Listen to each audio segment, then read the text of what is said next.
Mari kita bacakan. Ikasho.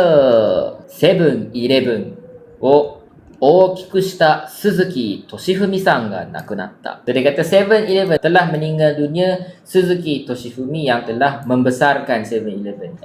コンビニの 7-Eleven を大きくした鈴木敏文さんが亡くなりました. Dia ulang baliklah the news, which is convenience store punya 7-Eleven yang telah membesarkan Suzuki Toshifumi itu telah meninggal dunia. Dan 日本で最初のセブンイレブンは1974年に東京にできました. Dia kata dekat Jepun punya first Saishok, which is the opposite of Saigo.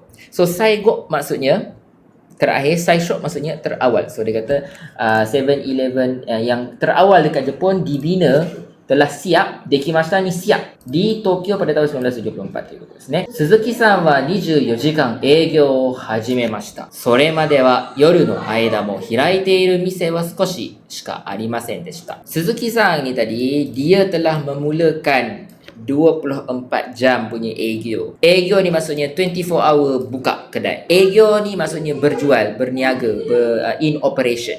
Guys, 24 jam buka kedai, adakah ini satu pencapaian, guys? Cuba korang tulis kat komen. Dia kata, それまでは夜の間も開いてる店は少ししかありませんでした. Dia kata sampai tahun 1974 tu tadi, which is first time 7-Eleven dibuka, kedai, mise yang buka pada waktu malam pun, so yoru no aida, yoru is malam, aida tu maksudnya in the duration. Kalau korang ingat aida kan, kalau korang tengok perkataan aida, korang ingat ni, koshi shika arimasen deshita, pada waktu tu sikit je yang ada. So shika dekat sini, penggunaan shika is grammar info, bukan maksudnya tak ada. Hadi Nurul Fam, konnichiwa, arigatou gozaimasu. Okay, so dia kata sampai ke waktu 7-Eleven dibuka, dia kata hanya sedikit sahaja kedai yang buka walaupun pada waktu malam. Suzuki-san wa Nippon ya Amerika nado ni mise o dashimashita. Ima de wa mise no kazu wa 8万以上になりました. Oh, banyak Suzuki-san ni tadi, Nippon ya Amerika nado ni mise o dashimashita. Dia keluarkan kedai ke